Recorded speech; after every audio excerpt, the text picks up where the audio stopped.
Here's a typical piano, which I go to look at in people's houses. I say, oh no, we just want rid of it, just want rid of it. So what I normally do is take the action out. The action is the engine.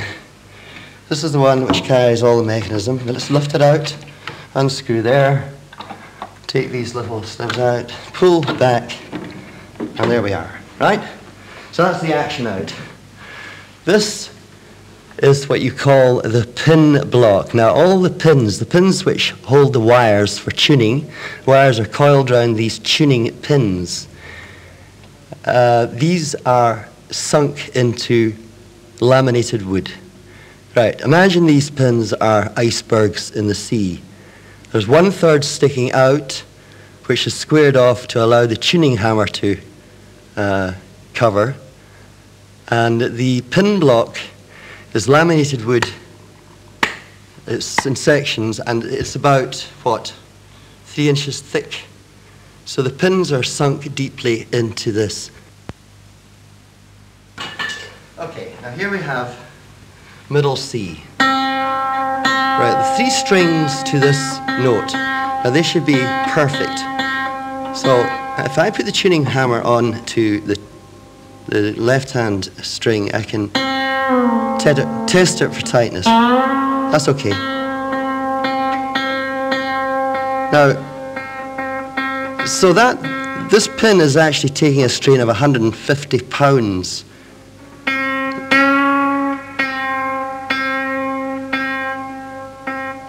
So if the pins are tight, then the piano should be okay. Sometimes the pins are slack, which if there's maybe 2 or 3, that's not a problem. You can put bigger pins in. If the whole pin block is, if the pins are all sort of slippy, I tend to either leave it or break it up and keep the parts. But there is a remedy of using a mixture of glycerine, resin and methylated spirits, where you can, what you call, dope the piano. That's why that one's on its back, in fact, and it's quite successful. You drip the solution in, and the wood tightens up against the pins.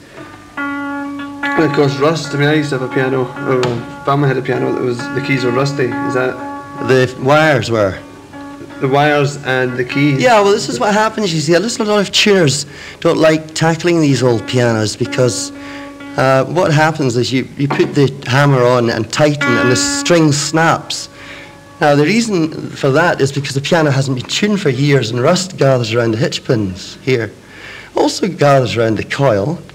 And if you look down, it comes round through these stagger pins. This is the bridge. And they rust around there. Okay? And they come right down to the hitch pin at the bottom. And so you got to tune the piano, and it snaps, the strings snap. So what I do is wind them back to break the rust, and usually it's quite successful, but I still break strings.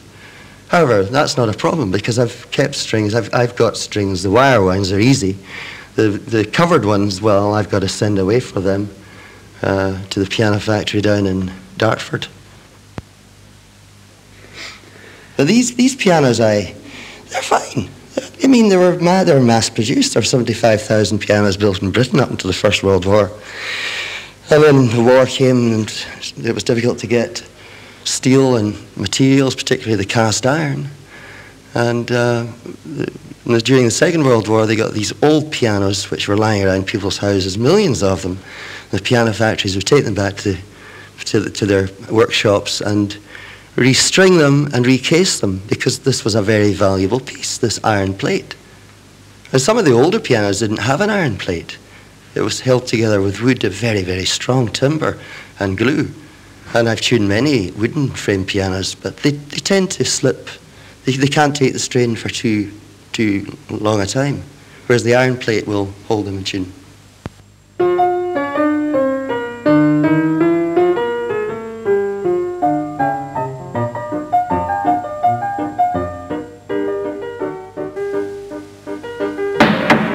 Now, this cast iron, of course, is brittle.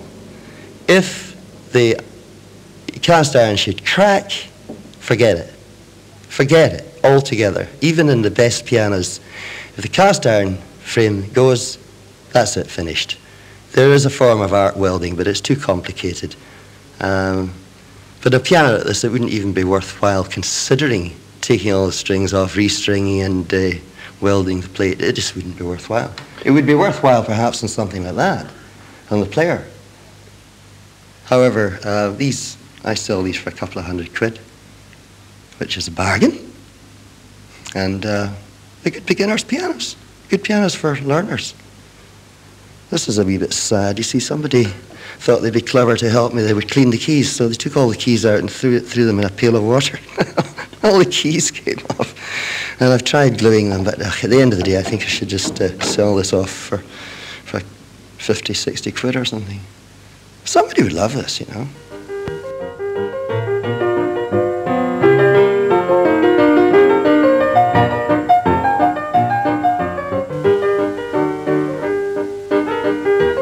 Sticky keys. People phone me and say, oh, keys are sticking, what will I do? Well, it's normally just a little bit of easing. They're sticking on the... See, again, temperature does this. I play music, and I had a jazz band up in Gleneagles some years ago, and I was in the corridors where they're using the tradesman's entrance, as we musicians do. And outside the kitchen was a fairly modern piano, and the sides had actually come away. It actually turned bowed right over. And I looked at this and I thought, well, that's incredible. So I spoke to one of the staff and I said, why is that piano? What's happened? Oh, it lives in the kitchen. You see, in this heat in the kitchen, just the glue just gave up, and it was disaster. The whole timber had bent. And this is what heat does, you see. And a lot of people phoned me, particularly this cold spell, phoned me and said, oh, the piano's gone out of tune. I said, well, what's happened is you put the piano into your lounge, and then, of course, the terrible winter we had, and the central heating goes right up. During the day, it's lovely and very warm. Piano's going, ah! And then at night, the heating goes off, so it goes from one extreme to another. And they just don't stay in tune. And so that's why they've got to really be... They like people. They like a good temperature. They like to be comfortable. An ordinary whatever. There's one remedy to, you can put jugs of water underneath with cotton wool, which keeps the moisture going, allows the wood to not dry up so quickly. But the best piano will go out of tune under these conditions. In fact, even the modern pianos, after every concert, you'd have to really tune it. They need to be tuned.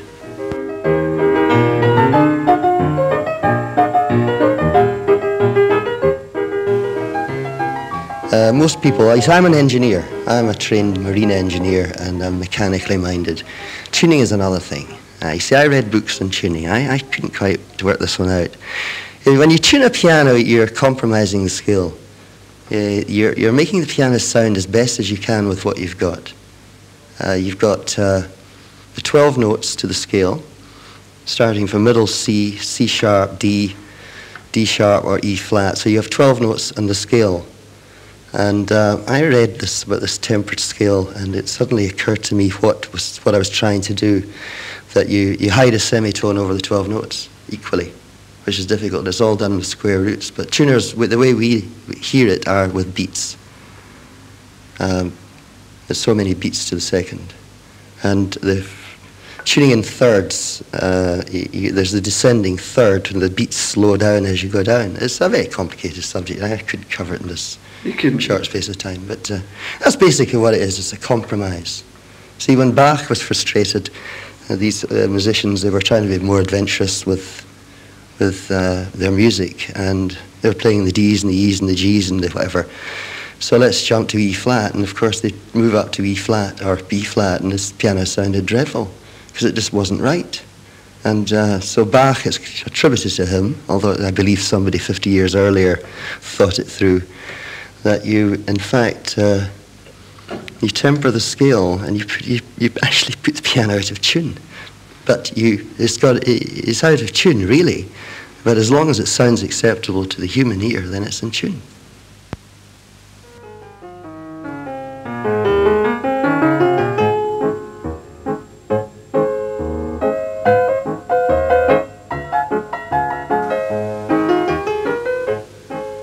I tune many pianos. I had this old tuner who fortunately helped me with the he's away now, but instead of taking all his secrets to the grave, I apprenticed myself to him. Really, he came round several days, several occasions, maybe a month, several days a month, and he'd just show me simple little things in the mechanics. I said, look, when are you going to teach me how to tune? He said, well, of course, if I teach you how to tune, you won't want me anymore. So he never did. He would race through it and give me an idea, and I'd phone him at night and say, look, I'm nearly there, but B is out. It's the wolf. It's what you call howling.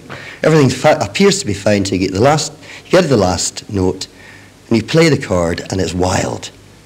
Thus it's known as the wolf, the howling. And what does he say? He said, oh, David, it will come one of these days. I said, well, it's taking that long. So now, nobody getting it. It's all down to the tuner, really. I use this occasion. I have tried this electronic device, but it, like your tape recorder, it just has its moments, and it's temperamental. So I don't use it anymore.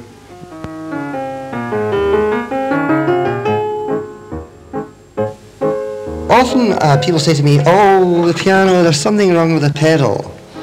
Now, what's wrong with that? And say, oh, can you fix it? Well, look, we just push it in. It's fixed now. So what happens is this has come out, it jumped. Okay, so this has got to be firmly in its place.